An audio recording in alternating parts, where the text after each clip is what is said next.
Welcome to Voices from the Hill, celebrating the vibrant literary voices of the San Francisco Bay Area. I'm your host, Jennifer Barone, along with Joseph Carboni, owner of Telegraph Hill Books. Each episode, we sit down with a local author to explore their creative process, inspirations, and the unique stories that shape our community. Today, I'm happy to welcome Burmese-American poet and educator Maw Shein Win. Maw is the author of several beautiful poetry collections, including her latest Percussing the Thinking Jar and Storage Unit for the Spirit House and Invisible Gifts. Her work pays close attention to memory, the body, and the small, meaningful moments that shape us. She's also deeply committed to the literary community in the San Francisco Bay Area as a former and first poet laureate of El Cerrito, California. She's a longtime and active teacher and mentor and a co-founder of Maker Mentor Muse. I'm so excited to have her here today, and personally, I've had the pleasure of reading with Maw over the years and watching her give some of the most amazing experimental performances, including working with musicians, with artists, and just everywhere. She's incredible. So let's dive in. Maw Shein Win, welcome to Voices from the Hill. Thank you so much, Jen. I'm so happy to be here. I'm so excited to have you here. So I'd love to kick us off with a passage that you've chosen to read for us today from your latest book, Percussing the Thinking Jar. And I'd love you to talk a little bit about the book and tell us why it holds special meaning for you. Of course. Well, at the beginning of pandemic times, almost all of us, I started, firstly, I'm a teacher, so I started teaching at home and, basically was inside all the time, like us all, like many of us, and just spending a lot of time by myself. My husband Tom, for his job, he had to actually continue to go into the city, so I was kind of faced with having all this time, and I just started keeping. I'm a journal keeper anyways, but I just started keeping all these different journals and just copious notebooks, and so I just kept writing, and it was kind of like I was almost channeling maybe some of the anxieties I was feeling about of course the pandemic and just what's going on in the world, and et cetera. And at a certain point, maybe about 6 months later, I started looking at all these notebooks, and I realized that I was writing in these patterns. And for example, one pattern I noticed was that I was writing with paired juxtapositions, a little kind of surreal. I think you're kind of like a surreal artist in my mind. Both with the way you write, the performance, the way you collaborate. You're on the surreal path. Thank you. One of my instructors said that in college, but I don't think it was a compliment. Really? Why? I don't know. Cool,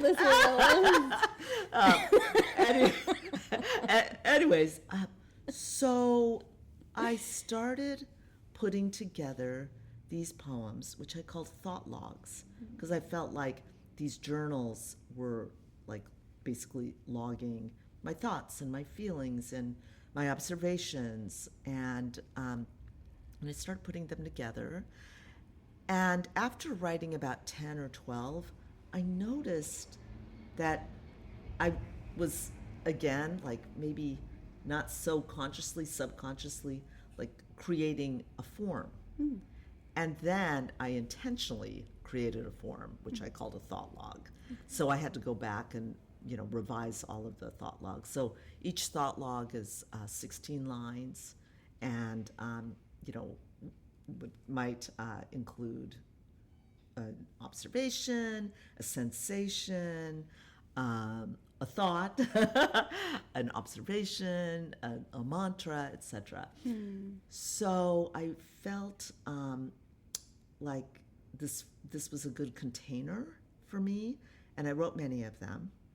And then it sort of led into other types of logs. So I wrote weather logs, observation logs, which were short poems. And those short poem observation logs, I started each poem with 2 words, which ended up being the last line. So I wrote backwards. So in a way, the first line was the last line, and then worked up from that. So I did that, and then I started writing, just kind of slightly longer pieces that had a log-like, journal-like quality. And it's a long book. It's 180 pages. Thank you, Omnidon.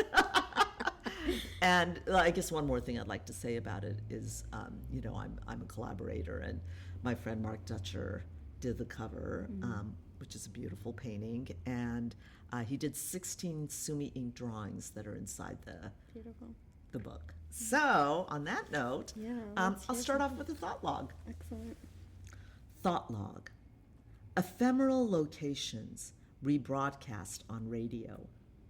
Sleep talk under a blanket of ice.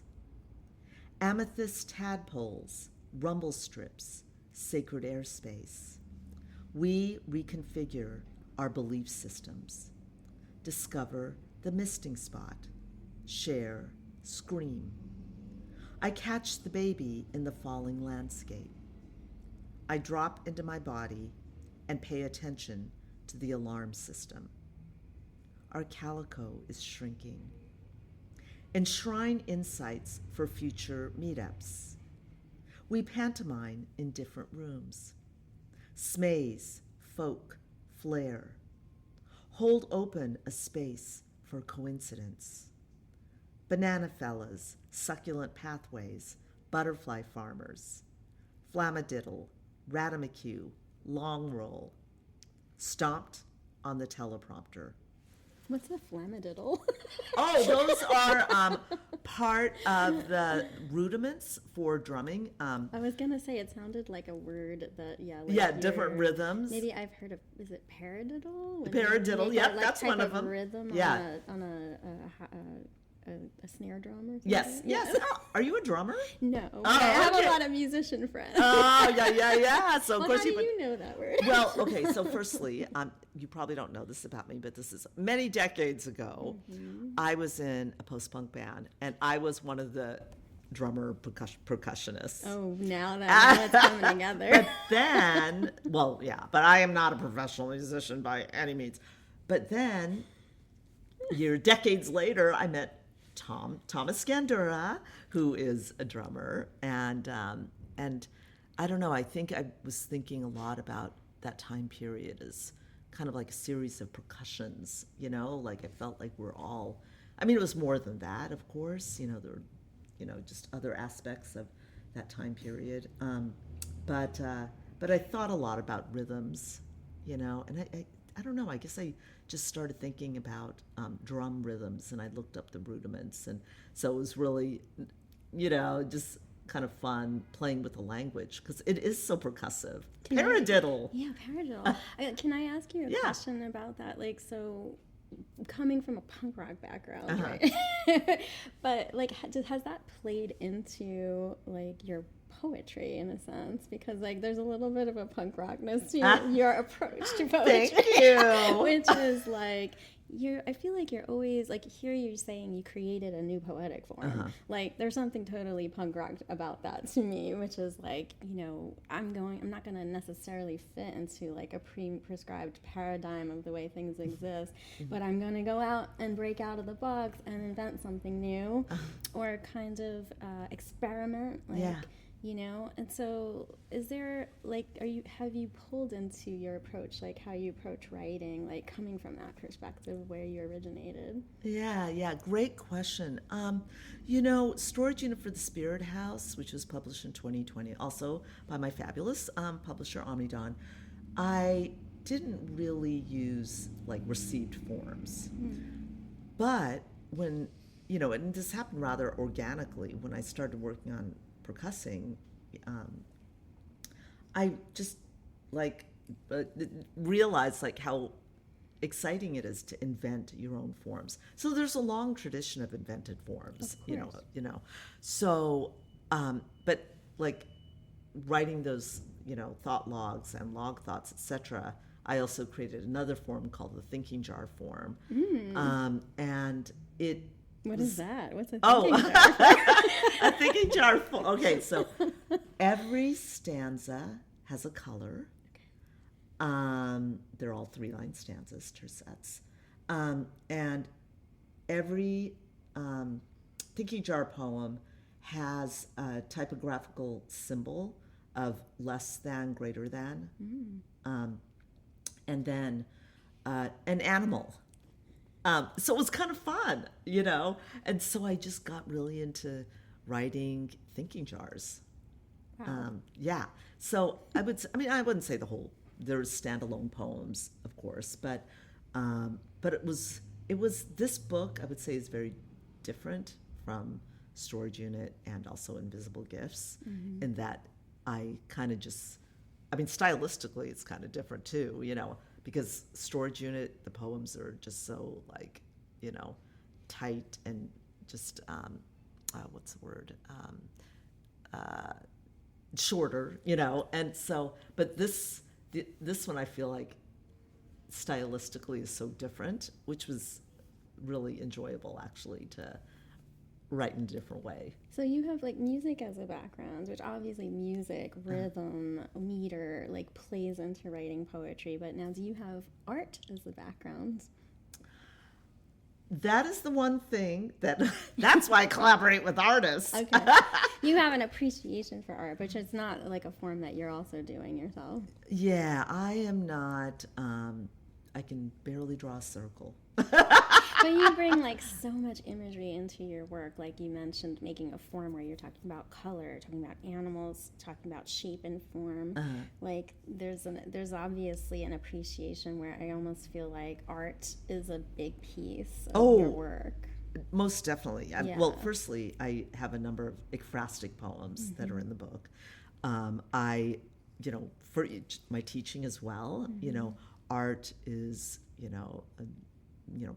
very important in like my teaching and my writing, and as an inspiration, but also as collaborations. So I have a number of ongoing collaborations that I do, and then I forgot to mention this as far as music. I don't know if you know this because I know we've known each other a long time. Do you remember when I was studying Ayurveda? Ooh. Okay, it was a while ago. Anyways, I was very pitta about it. Yeah. And so I have 3 musical collabs. One is Pitta of the Mind with composer Amanda Chaudhary. Okay. And another is Vata in the Vine with Evan Karp. Oh, Remember Evan? He was one of the originators of Quiet Lightning. Yes, right? yes. And Evan wrote music to all the thought logs in my book. Oh my gosh. But the early versions. Wow. So, it's kind of interesting. Very cool. Because if anyone's interested, you can, listen to the early versions of the thought logs because that's when we recorded them. Is there a QR code in the book where people could find that online? No, it's just on my website. Okay, there's a URL. Yeah. Okay, excellent. Yeah. And then as I mentioned, Tom is a musician, so we don't perform too often, but we have a little trio called Kapha and Its Kind. I'm a Kapha. Oh, you're Kapha! I thought so. You've got that lovely Kapha, earthy energy. So I think I knew that when I met you. Kapha Pitta, we're good. Yeah, for sure. Good balance. Yep. Lucky. Do you find like the process of writing in a poetic form liberating or confining when you're working within one? I actually, especially now after doing percussing, I actually feel that having these constraints and containers is yeah, I mean, I guess liberating in a way. It could be counterintuitive because I Yeah. think sometimes people think of poetic forms as being like restricting. Well, I think my younger poet self always felt that way. You know, I was an English major, you know, after I graduated from high school.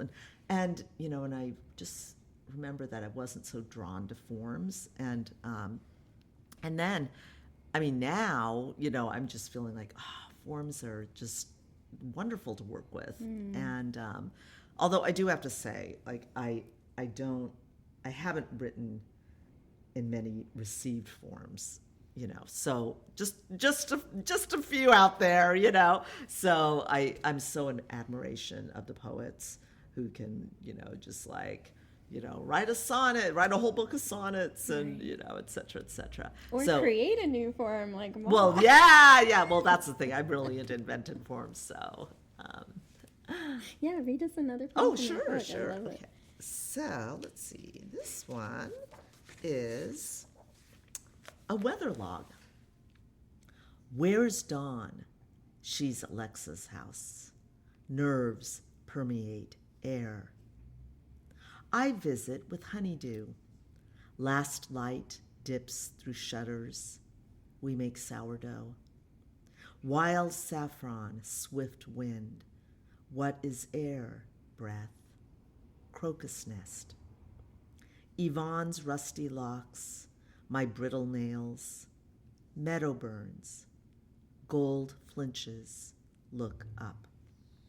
Beautiful. Thank you. And yeah, and I will read one more.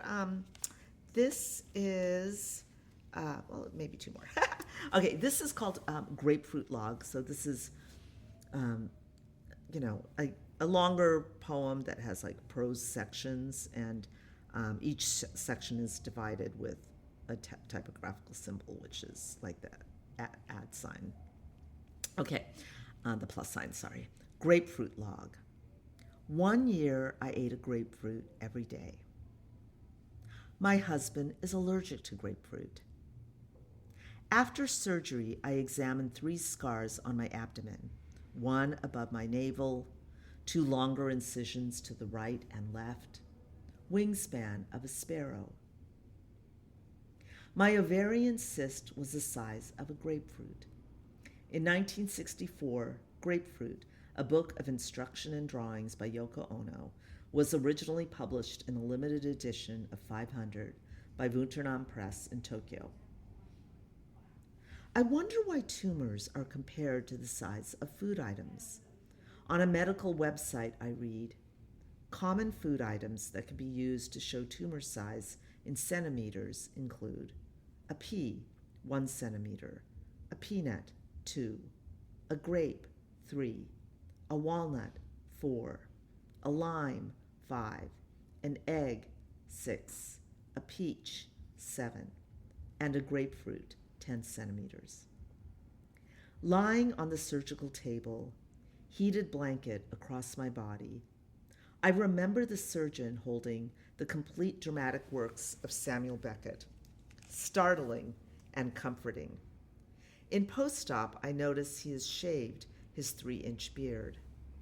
Cut piece from Yoko Ono's Grapefruit. Cut. This piece was performed in Kyoto, Tokyo, New York, and London.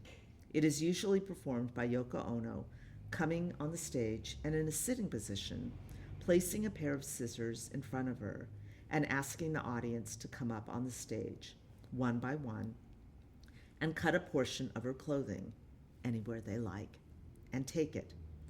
The performer, however, does not have to be a woman. This morning, I checked my wingspan in the mirror. Layers of healing, a disappeared bruise. My friend gave me a grapefruit. I sliced it. And this is my last poem. So I also have a series called Catalog. Catalog.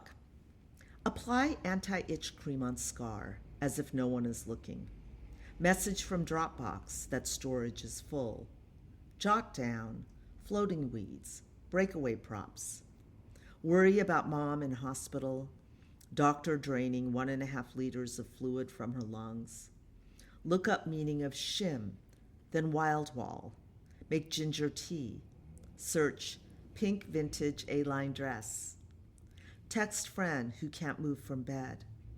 Buy dark chocolate sunflower buttercups. Read about latest drive-by shooting. Snip dead daisy petals. Think of my students in Yangon, unable to leave their homes. Note number of white hairs falling on black sweater. Remember found nest on last week's walk. Write on back of envelope. Grief broke up visions of ourselves. I'm going to ask you an unusual question. Yeah. But, like, in the dream world, like when you're having sort of a surrealist dream at night, you know, there's a sort of a series of random things that happen. Do you feel like daytime life is like that to a certain degree sometimes? Well, now for sure. Like, just listening to that poem, it was like this kind of, I was almost feeling like images that can be cutting or really cut down into your heart kind of coming at you, right? But then beautiful things too. It's like this like kind of mixture, right? Yeah. Well, you know, I think to like when I write in my journal, I mean, you know, of course I'll have stuff like, today I talked to my aunt, you know, blah, blah, blah. But often my, you know, quote unquote journals are just really like stream of consciousness stuff. So and your poetry is kind of reflective of that as well. Yeah, some poems for definitely, you know, reflect that kind of stream of consciousness. I mean, of course, I go back and I think about placement, you know, and revise. I love revision. But yeah, I think there's definitely that element of, you know, especially for this book, you know, where I felt like all the things that are just happening, even when in a way, you know, ironically, like little is happening, right? Because like we kind of came to a standstill, all the, you know, with that time period, and so it was really about paying attention and documenting, you know, and recording, which is kind of the joy, one of the joys, right, of keeping a journal, and not just a joy, but you know, also so important. I feel like to so everyone journal. Yeah. Well, your previous book was called Storage Unit for the Spirit House, and the Spirit House is obviously coming from your Burmese heritage, like as a cultural experience of that. Like, how does spirituality and like having this almost like relationship with the spirit realm, so like that's kind of not necessarily part of the everyday life of like Americans per se, but maybe we're moving toward that in popular culture as of recent times.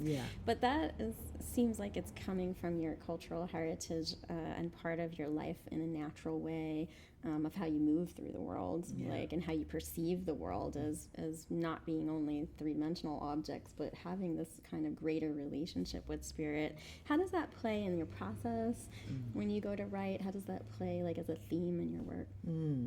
Great question. Well, so you know, my parents, as you mentioned in my bio, you know, were emigrated from Myanmar to the United States. I was born in the U.S.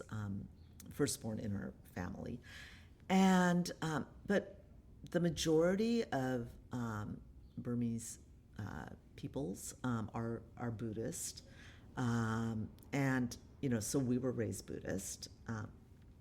I recently wrote a poem.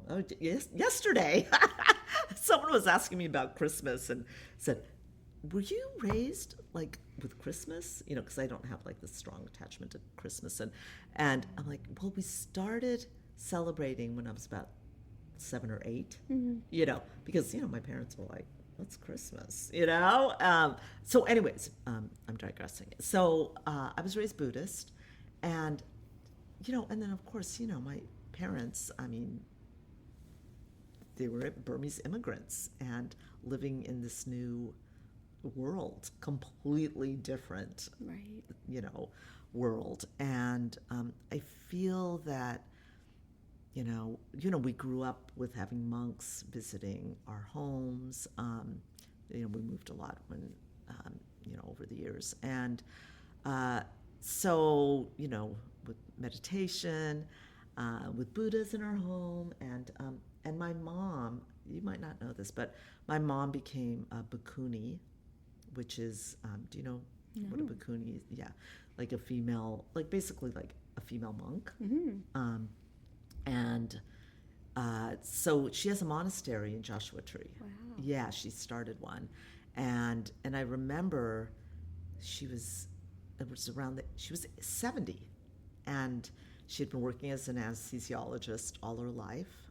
My dad was a surgeon, and I remember that she would tell us, one day I'm going to shave my head, I'm going to get rid of all my worldly possessions, and I'm going to go live, by the ocean and meditate. She had clarity. And we were just like, oh yeah, right, Mom, Clear vision. Yeah.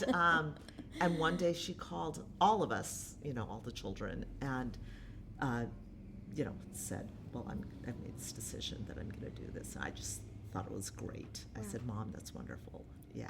She didn't end up at the beach, but No, she ended up in the desert. She ended up in the desert. So, yeah. Location was different, but vision was clear. So I think that especially for storage unit, that, my background of being raised Buddhist and being Burmese definitely informed, the writing. And, and maybe even a little bit for this book too. I have some poems about my mom had a stroke at the beginning of the pandemic. And that's one of the things, the thread that's in this collection. And so I have a couple poems about her, her stroke. And, those are called stroke logs. I noticed you're part of a workshop where you were talking about ritual around writing. Yes. Is there an alive and active relationship for you when you go to write with the unseen realm? Yeah. Well, so I just taught a workshop with MK, wonderful MK Chavez. And we've taught together a lot, but for this workshop in particular, it's like a seasonal workshop. And it was around rituals, midwinter threshold writing. And so for myself, I think a lot of writers do this anyways, but I have a little bit of a ritual. So I have these little objects. So basically my desk is our dining room table because our place is, a little bit on the small side. So I use our dining room table as my desk, and then I kind of just prepare the space for, prepare is not the right word. I have stacks of books and papers everywhere, so so I should be totally honest. It's kind of, but I have these little objects that are always near the flowers, because we always have flowers on the table. This little black cat, and then the MK gave me, and these tiny little objects. I play music. That would be, ambient music. Right now I'm really into dark ambient. And so, have the tea or the coffee.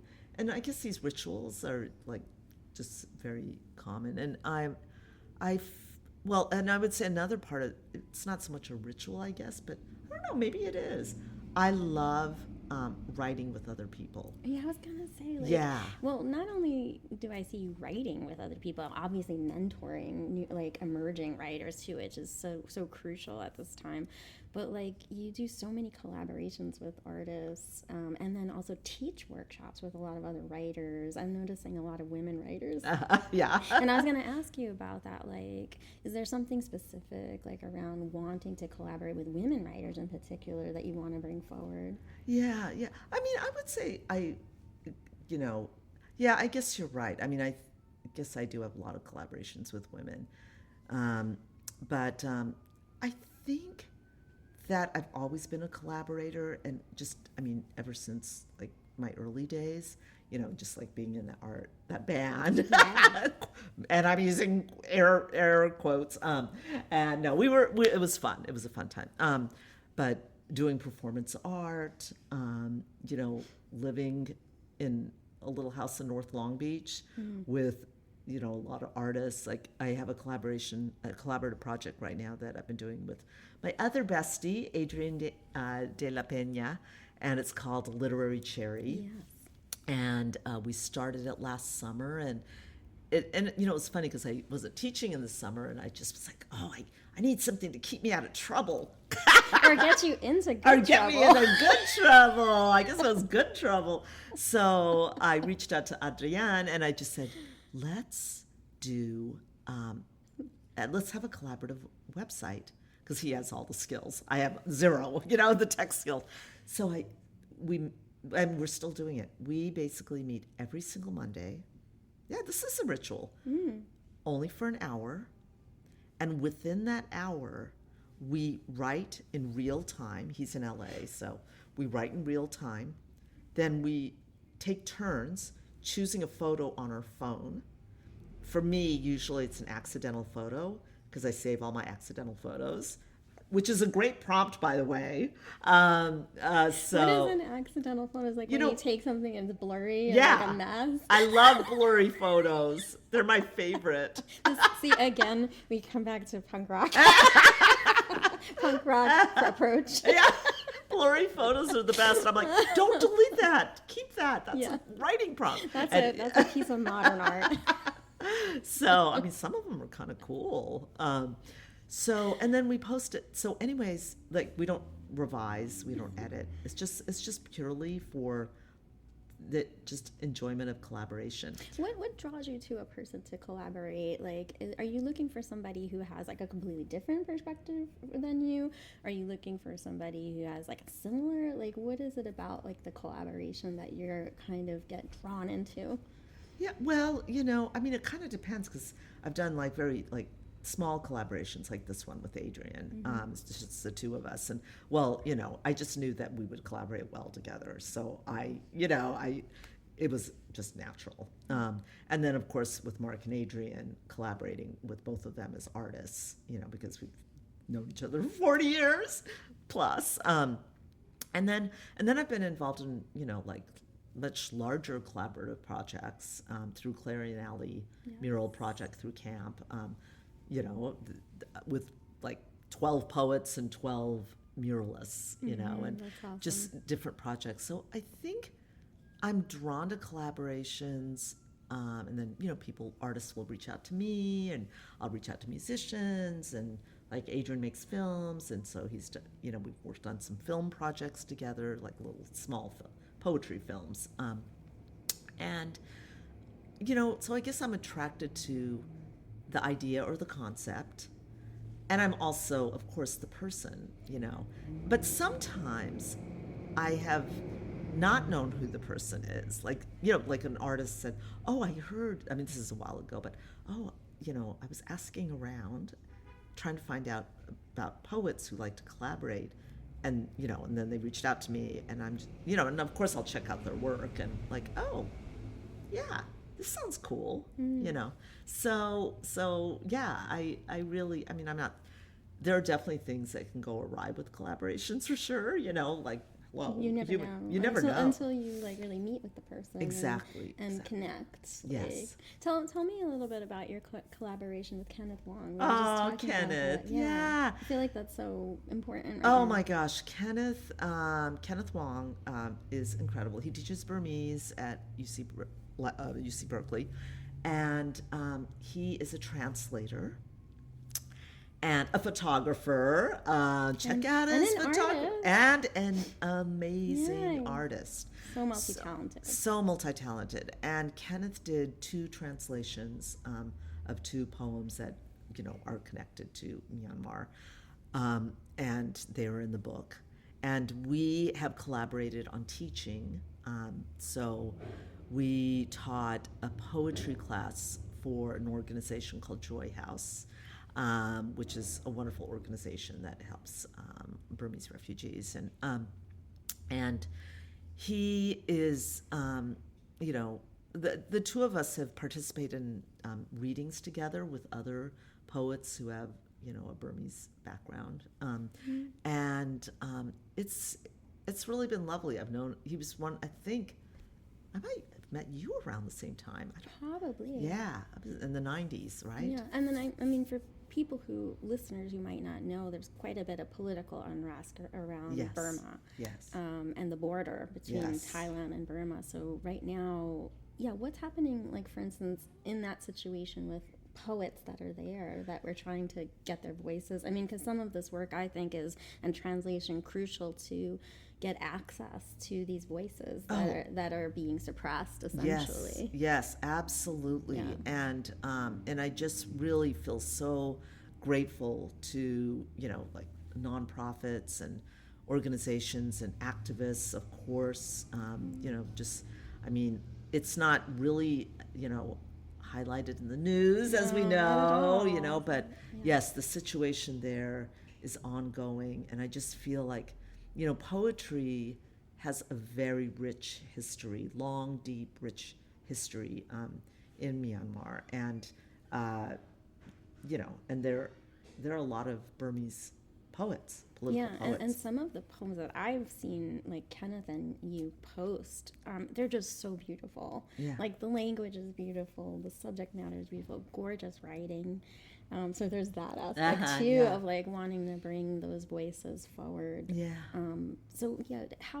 Talk a little bit about like how translation, like the importance of that in your life. I'm sure you've had your work being translated into Burmese. Right? Yeah. Well, this was so. Like I said, I've known Kenneth since the 90s, and it was interesting. I don't know if so. Facebook has been accessible in Myanmar, and sometimes not, but I guess some poets in Myanmar translated my poetry, and I didn't know that. And then Kenneth, because I have to admit I do not speak Burmese, unfortunately, someday, so I think Kenneth told me, he said, "Ma, there are poets translating your work." And I was just so like touched, and so I've had some connection over the years with them. And then of course Kenneth has translated, my poems, and Kenneth has just been like the translator, for a lot of folks in the Bay Area and on beyond.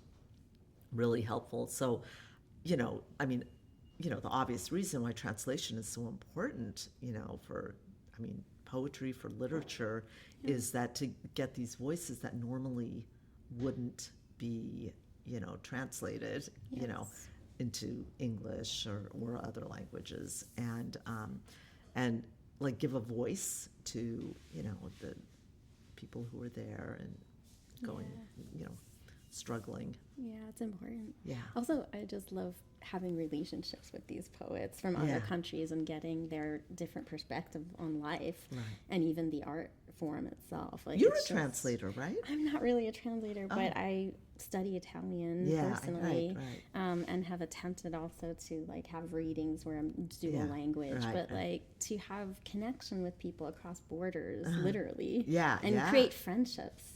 That are international, for me, is like so enriching just to my life. Right. Like, yeah. I just want to keep moving toward building like international community in that way across borders. So tell us a little bit before we like kind of wrap up around Maker, Mentor, Muse, and like what's available there in that project for writers. Yeah. So in 2022, I started having conversations with a wonderful writer, Mary Vollmer, who also teaches, and we just started kind of, just talking about writer stuff and teaching stuff, and then we thought, wouldn't it be wonderful to start some kind of platform that features, writers with, different voices, and poets, fiction writers, nonfiction writers, etc., and also, for some people who want to teach, maybe offer like new teachers. Yes, new teachers. So we've had a few, new teachers. I'm trying to think of a better way of saying that. Who have just, offered these wonderful salons, And it's, we offer reading or a salon every month, pretty much. We try. And they're low cost because, a lot of the workshops are, and I understand are really expensive. So we try to really keep the costs down. And because they're virtual, I think we've had like a couple things in person, but mainly this is still a virtual platform. It's accessible to people, who live outside of the Bay Area. And so Mary and I were just, brainstorming. We love brainstorming. Anyways, what about this? What about this? And I was just like, Mary, you know what? I think we need a third person. And we're both like great at coming up with ideas. And I just said, let's have a third person who's maybe younger than us. Different generations. Different generations. I'm the elder. Just is a writer, of course, and would be wonderful to collaborate with. And I had this wonderful student at some of my workshops at the Grotto, the Writers Grotto, where I'm a member. And her name's Dawn Angelica Barcelona. And she was seriously the first person that popped into my head. I was like, oh my gosh, I would love to collaborate. Now I'm calling it Collaboteach. Collaborate with Dawn. So the three of us formed Maker Mentor Muse, and we have just continued to do it. And it's been wonderful, and we're excited about this upcoming year. And just had a meeting the other day about people we're going to feature. Yeah, so please check us out. Maker Mentor Muse. Maker Mentor Muse. All right, Mo, my last question that I wanted to wrap up on was you are so inspiring. You're offering so much to the community. You have all these different collaborations, all these different efforts where you're inviting people to, work on craft, work on ritual. What if you had to give some advice for emerging writers, to keep their creative fires burning and to either branch out and try collaboration or branch out and try experimenting, even creating their own form, what advice would you give to emerging writers? Well, speaking of collaboration, I would definitely say we all know someone who's an artist, I hope, or a musician, or a filmmaker, or a dancer, just a ceramicist. Reach out to someone whose work you love and admire, and maybe you don't even know them, and see, if they'd be interested in doing a collaboration. I mean, honestly, I love it when I hear, because that is a piece of advice I share. And when I get an email from someone and they're like, Ma, I did it. I reached out to, blah, blah, blah, blah, blah. And I'm just like, that's fantastic. And then also as far as community, go to open mics, host your own reading series, start your own reading series, start a collaborative project with different writers in the community. Just kind of jump in and, because we are so lucky in the Bay Area that we actually do have things going on, right? So much, almost every night. A very vibrant literary community. Yes. So I feel like there's so many opportunities for, San Francisco and the East Bay. Yes. Completely. East Bay, oh my gosh, all sorts of things going on. Well, if there was one thing, when you're thinking about the legacy of your work, and your work is very special, what do you feel like you want to leave writers with the work that you're creating in your poems? Oh, maybe, no one's ever asked me that. Maybe it might, hopefully, my poetry might be inspiring as far as thinking about different ways to approach writing, and I think also too, I like the idea of wildness, and just kind of, as writers, of course, we all have that like questioning and self-doubt. I mean, I certainly do. But if you have this like impulse, or like this idea in mind that just seems kind of wild, but you're like, oh no, that's not going to work. I say just go for it. Do it. Do it. Just do it. Yes, because you don't know what's going to happen unless you try. Yeah, usually there's a lot of like that energy behind it, so it's probably going to be good. Yes, exactly. Well, you are so inspiring to Oh, me. I feel like watching you move through the world of poetry and perform, especially if you've never seen Maw perform, it's just like the energy is so on fire.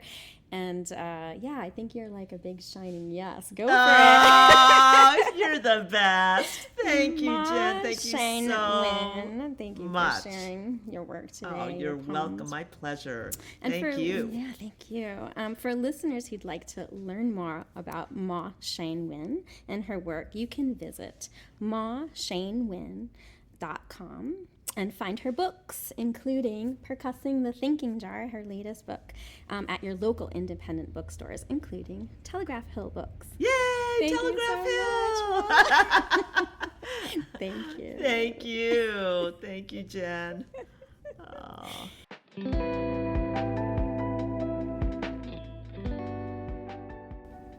This podcast is brought to you by Telegraph Hill Arts and Literature. If you enjoyed today's episode, please follow, subscribe, and leave us a review.